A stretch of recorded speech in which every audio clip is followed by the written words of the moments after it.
In a world where uncertainty is the only constant, who are the people making the bold decisions to shape global markets?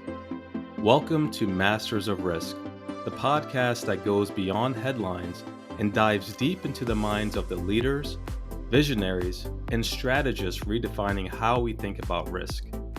I'm Stewart Webster, your new host. Each month, we'll challenge assumptions, unpack complex systems, and explore the hidden forces driving credit, markets, energy, and beyond. From boardroom decisions to geopolitical shocks, this is where risk meets insight. Grab your front row seat and let's get started. Welcome to Masters of Risk, Season 3, Episode 2. Anatoly Kvitnitsky is the founder of AI or Not, a company that helps individuals, businesses, and institutions determine whether content has been generated by artificial intelligence. With a background in identity verification, fintech, and regulatory technology, Anatoly brings a sharp risk management lens to one of the most pressing challenges of our time: distinguishing human truth from machine made content. Before founding AI or Not, Anatoly helped scale innovative technology companies at the intersection of compliance, trust, and data. Today, he's at the forefront of the generative AI frontier, building tools to foster trust in a world where seeing is no longer believing. Anatoly, thank you for joining us today. Thanks for having me, Stu. Incredible to listen to a speech about myself from one of my fraternity brothers. We've come a long way since New Brunswick, New Jersey. Absolutely. And glad that you agreed to join us on the podcast.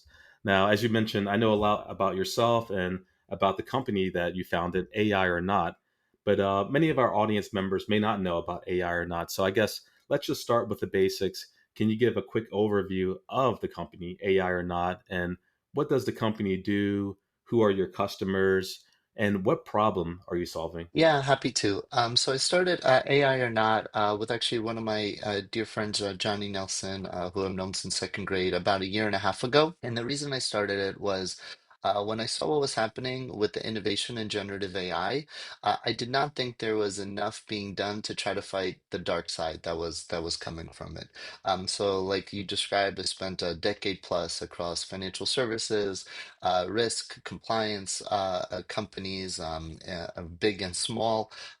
And every throughout that decade, I've seen new technologies get used for bad every single time. Whether it was social media and the creation of misinformation that came with the posts on it, whether it was cryptocurrency and the way that it was used for a new store of money, but at the same time, a new way to launder money. Generative AI is no different. In the hands of someone trying to do good, it will do a lot of amazing things, make us more productive as individuals, help us a lot more. But at the same time, in the hands of fraudsters and bad actors, it will have the same effect, make them more productive and make that help them do the bad things that they want to do. So that really prompted me to start AI or Not. And what we do is we've built a suite of AI detection tools, starting with image, and then we went into audio, video, and text, to help people determine and companies determine whether a piece of content is real, human generated, or artificial intelligence generated. And that's what we've been working on, and that's what the company does. Wow, that's fascinating, and definitely interested in learning more in the coming conversation here. So when I think about AI, right, that's the whole buzzword nowadays. For the past year or so, it's been artificial intelligence, AI, large language models. When I started my career 15 years ago, the whole buzzword was big data, right? Now the buzzword is AI. So I'm just curious. It seems like you launched your company during a time of massive AI hype and rapid evolution. So I'm just curious, what are some of the biggest risks and uncertainties you faced during the early times? When I think about technology companies, especially ones that are private equity backed or venture capital type companies, there's this whole concept of the J curve, right? So the early years, there are some losses. And then after that, there's rapid growth. And if you were to plot that phenomena, it would form a J. So just curious on your side, what were some of the uncertainties you faced? Yeah, all really good points. I think that the new advent of generative AI will make makes almost big data look like small data now, to be honest, because these generative AI companies, like to build the LLMs that they are, you're ingesting all the data of the entire internet. Big data, you're right. It used to be just the company's data, and now that's microscopic compared to trying to ingest the entire internet. And that's what companies like NVIDIA is powering, cloud providers are powering, all for the invention of these AI tools. As far as the J curve, it's a great theory and practice. Before this, I used to be a venture capitalist for a number of years, and it's 100% accurate. There is like you said, in the beginning, losses, and the invention of sometimes new categories, like which is the one that AI or not plays in. 18 months ago, 2 years ago, this category didn't exist of AI detection because there was not enough AI that could fool anyone. And now we're riding along that J curve, just like you said, Stu. And there's a period where companies have to build out their product, and some products are more costly than others. And I think AI outside of hardware is up there with like the amount of cost and the amount of effort it takes to build, but it's also what builds moats. So AI, in a lot of ways, is actually what creates moats and creates sustainable products, as opposed to just software, which AI can actually very much build themselves now. Absolutely. So, just curious if you could talk a little bit about the risk of AI, right? So, I've heard a lot of things about hallucinations, biases, deep fakes. I'm not too sure what those are, and I don't know if our audience knows. So, I guess if you can kind of expound on what exactly those are. It seems like AI has really advanced over the past couple of years. If I were to look at my social media account, last year, I could tell what was AI and what was not AI simply by the facial movements or how the lip movements didn't match the actual speech. But now it seems almost impossible to tell the difference, right? So I guess can you break down that what's at stake, and then also what are the risks out there, like I mentioned, hallucinations. Yeah, if I can break this down in almost like in quadrants on a per modality basis, and for people and for companies. So let's start with text. This is, I think the most commonly used. I think publicly, like ChatGPT announced, they have 500 million users already. It's probably, that information is probably dated in the couple of weeks that they posted it, and that's primarily text-based. And the risk there that we run against is if we are using this tool as a trust mechanism for answers for information, it does spit out still a lot of false information. They've been trained to really try to please the end user, to really make them happy with the response, to the point that they actually make things up to make you happy. Like if you're asking for a piece of information and that information actually doesn't exist, it will do its absolute best to make it exist and actually even produce fake URLs, which I've seen it produce. And that, we've seen this outcome for lawyers citing not real cases that they actually ChatGPT'd, for professors creating false content that they're teaching against. And I think even for people making decisions in their day-to-day lives, if you're trying to gather information about politics or something you're concerned about, and you're trusting an LLM, and it's indeed spitting out things like it thinks you want to hear as opposed to actual fact. I think that's a huge risk. On the company side too, there's a lot of call it shadow use of generative AI tools. So a lot of these things are blocked within corporate environments because it's unclear like what gets used for training, what gets not. So a lot of times it's shadow use. Maybe it's bring your own device, or maybe it's just with outside of the company walls, but still very much used for work. And there, especially when you get to tools like DeepSeek is a really great example. And everything gets stored, and you can start tying back, maybe not public information, or maybe things that are very proprietary to companies, and all of that gets stored some way, some shape or form, and possibly even used for training. And whether or not that information will ever get spit back at another user with the things that you've said is a huge risk. Huge risk if you're using cloud-based AI for a company as opposed to on-prem and like owning your own stack. Then a lot of that risk goes away. On the image side, Stu, it's exactly like you said. You know, the days of counting fingers, the days of like perfectly smooth skin, generated by AI, none of that applies anymore. All these people are very lifelike. They are perfect in every way, shape, or form, and sometimes imperfect to make you believe that they're actually real. So what that looks like from a consumer perspective, it's you're right. The online experience is absolutely flooded with these, and you can't tell anymore. Like there's quotes like, "Oh, I think I've been seeing less AI generated content online," and you're like, "Oh, wait." There's actually studies that project in the next 2 years, 90% of all content will be AI generated, which to me would be a very sad state of the internet because I don't think that's what we go on forums or social media to look at. And then from a company perspective, if you can create realistic images of people, of documents, of receipts, of bank loan application or whatever the thing is, all the processes that rely on human vision I think are at huge risk. So whether it's analysts checking KYC documents or whether it's, risk analysts looking at all the documentation provided to make a lending decision or receipts even for expense reports. If all of that can be doctored with AI, all of those things are at great risk. On the audio side, I think there's a lot at stake with recreating people's voices, whether it's a musical artist and you're taking away from their brand, from their way to make money. You're impersonating politicians. This happened where there was a fake Joe Biden phone call that called an entire state, New Hampshire, I believe, to tell people not to vote. And that person went to jail for the record once they found them 3 months later. But there's a lot of risks when you can recreate someone's voice with the roughly a 15 to 30-second snippet and then have them say anything. And then the tech side to me, I think, is actually the least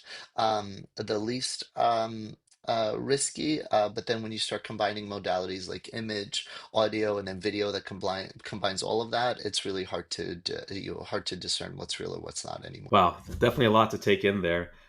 Just curious behind the technology that AI or not uses rather.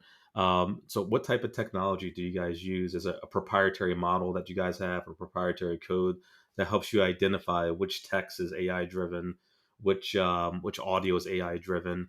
And just curious for the average person, how can we kind of distinguish between what's AI or not? Yeah, all good questions. So I'll cover the first one first. So we built all of our AI detection algorithms in-house. To me, it was incredibly important to do so, just to make sure I'm able to tell all my users, whether they're the 300,000 plus free users or the hundreds of companies and even government who uses us, all of the data that you input gets deleted immediately after a check. And if I didn't own all of that myself, if I didn't build all of that myself, I could never make that statement. But it was really important for me from the jump. For images, what we do is we have vision models that are trained on pixel detection patterns for each one of the generators. Each some of the generators, like whether it's the Google one that was just released, or Midjourney, or Grok, they each have their own distinct pixel pattern, and all of those are different than, say, what comes from an iPhone phone or a Canon DSLR.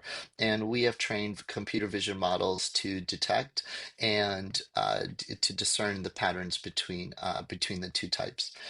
For audio, we're analyzing wavelengths of what constitutes like a real person's voice versus real music, and we have models for both of them. And they are some pitches and some sounds that may sound identical to the human ear. They are not to a computer, and the wavelengths are different enough that we're able to tell with a really high confidence rate. On the tech side, we've built transformer models that can tell whether certain words or phrases are used more commonly by AI or not. And so the way you think about all written forms is November 2022 is when ChatGPT launched. So there's a strong case to be made that before that date, all text written is human generated. After that, it's kind of up in the air. And there's definitely some words that you'll start coming up a lot more frequently post November 2022.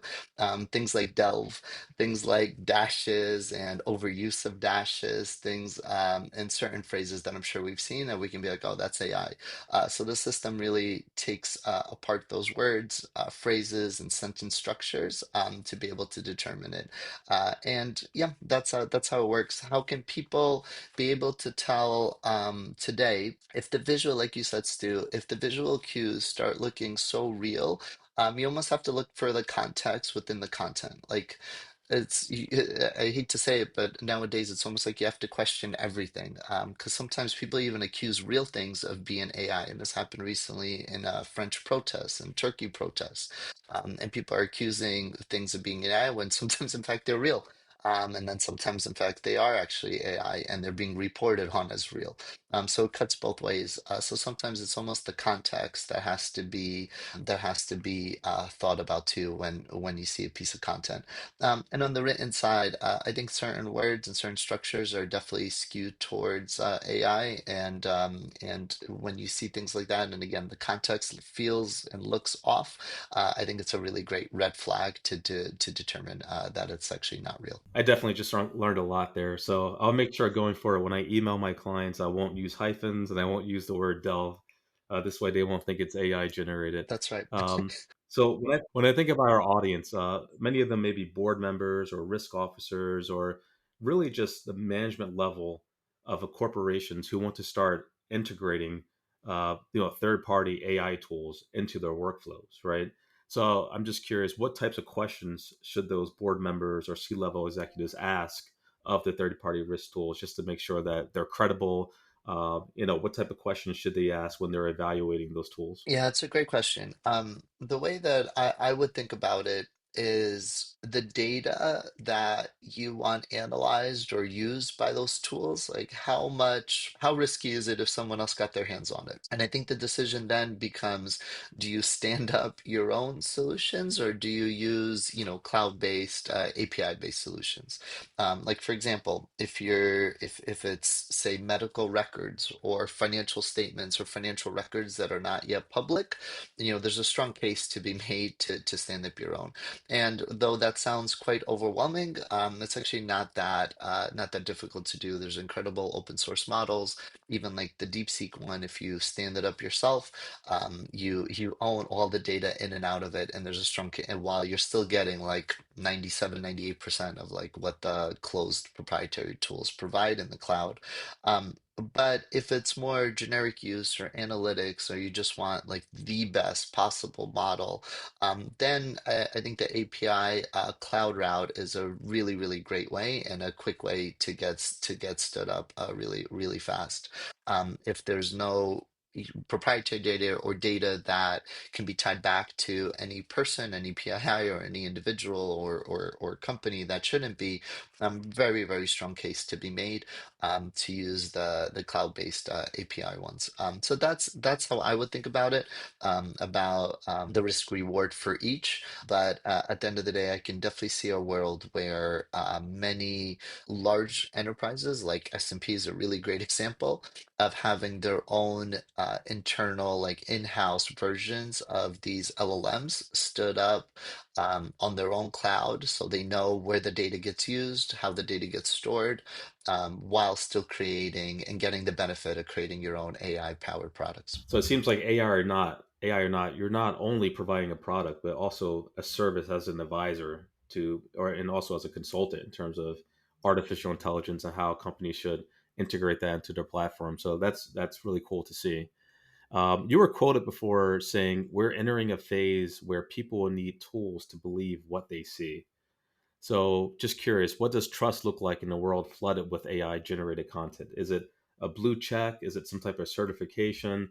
How do we trust and how do we know whether something is human made? Yeah, I think a lot of people. are still basing their assumptions of they can see what's real or hear what's real or not based on things that are very much outdated. Like the finger thing, all the AI tools have solved. The text thing, they have all solved these things. The audio is perfect and crystal clear without any weird glitches. So there, it really becomes a matter of depending on the context. If there's a lot of money on the line, like it's worth doing a check. For large financial institutions and large financial transactions, I actually think in real life, becomes a really important aspect as well. I think one of the huge beneficiaries of this will actually be banks in a lot of ways because they're one of the last places where we all still have to go in person a lot of times to get verified, to get checked, and they have an incredible opportunity to be like, we've seen this person, in real life.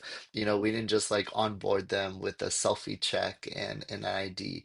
And I think there becomes a lot of value like before. Like I think the days of there was a famous example in Hong Kong, a fraudulent $25 million wire was done over Zoom. I think those things are those days are over of doing transactions like that without a handshake or some kind of safe word almost of like to make sure that this is really happening before someone who you think resembles the CEO of the company tells you to wire some money. So I do think we will have more checks in place, almost like a filter for is this actually AI or not? And then for really large, really high stakes things, I think there is going to be a huge benefit and a huge value add for the in-person aspect as well. Oh, absolutely. So, where do you draw the line between empowering transparency and policing content? So, what I'm thinking behind this is if you empower transparency, right, you allow innovation to spur and you allow technology to advance, right? And that's how we grow. And that's how that J curve, if you will, really takes off as a society. But then if you police content and you have a lot of regulation, you could stymie the growth of that technology. So I guess, how do you draw the line between the two, or how do you balance between, the wild, wild west and, where we dictate a highly regulatory environment for AI? Yeah, it's a great question. And I think that question's playing out even like copyright laws that are being written right now in the United States and in the UK, where every country is like no one wants to fall behind on AI innovation. But how do you balance copyright laws and how do you balance like the training laws on what's allowed to be trained on and what's not? And then from the consumer side, we're all consumers at the end of the day. Like, do we want AI generated content, like flooding our feeds, just like you said in the beginning, Sue, which was like a really great way to start this episode. And frankly, if not all, most of the social networks are creating the AI tools to help you generate the content. So at some point, when people realize like most of what I'm seeing, like that influencer holding up that beauty product or this person in the gym or like this, weird street interview, that we see every fourth post, is actually not real. People may start getting tired of that world. Like I would not want to go to any social network if like the projections are true where 90% of the content is AI generated. Like, I still want to know what's actually happening for real. I still want to know, that the people in front of me are actually real individuals with real opinions. I get it. Like, sometimes AI generated content could be funny, could be entertaining, but I would like to see the transparency and the ability to filter it all out. We're actually working on this on AI or not to help people do so within some of the plugins we're working on. But I do think on the copyright laws, I do think some loosening is not the worst thing for the fight of innovation while making sure like the creators that are being used get compensated in some way, shape, or form. While on the consumer side, I do think filter systems and at least transparency around what they're seeing without being able to tell themselves is shown as to like, hey, this may include some AI generated content. So I think transparency, but not stopping this like runaway train that is innovation in AI either. Absolutely. And lastly, more of like a philosophical angle. So I know there's this whole concept of the singularity, right? And from my understanding, that's the point where AI will kind of take over humans. So, from your perspective, do you think we'll actually reach singularity? And if so, what's the risk that keeps you up at night about it? And what's the time frame for singularity in your eyes? As a user of these tools and as an implementer for certain parts of my business, I think in certain areas it's already here. So I think even when I'm building my company, I'm planning out like who am I hiring. I think we're down to like bare bones basics of what you need, meaning you need people building the thing you're selling and you need people selling the thing that you're building. All the in between of administrative, analysts, someone crunching numbers, I don't think is as needed anymore. I hate to say it. I used to be one for a lot of my career, but my first job, ChatGPT can do a much better job than I ever could do it, and much, much faster as well. In areas like even development. My CTO estimates that for some pieces of our code, like on the front end, which is like how the website looks and feels, 40% is being created. That code is AI generated. The things that AI still can't do is actually build AI itself. So we still have to have people to build it. The personal aspects of doing business, relationship, sales, I think that becomes even more important because that doesn't go away. But all the things in between, I think if we're not there, and we're already seeing signs that I think we are, I think it continues to get better. I think the last step, and maybe AI will be able to just maybe not, is building AI itself. Then I don't think there's. Then I think that things get a little scary if AI can start building its own AI. And starts, determining like what safeguards need to be in place, what protections need to be in place, and it starts analyzing things like, how do I save the planet? It comes to conclusions like who are the biggest, who pollutes the planet? There's only one species that does so, and it starts coming to conclusions like that. I think we go into a really scary place. So I think that's the last mile that I have not seen AI be able to do. No idea when it can, but for a lot of tasks, that are happening today, I actually think we're already there. Wow. Definitely a dynamite conversation. Anatoly, thanks so much for joining us on Masters of Risk. From startup risks to enterprise threats and the future of trust itself, it's clear we're just beginning to understand the true impact of AI, not just on business, but on society. For anyone who wants to learn more about Anatoly's work, they can visit aiornot.com. And to our listeners, if you enjoyed this episode, be sure to follow, rate, and share Masters of Risk. I'm Stewart Webster, and we'll see you next time.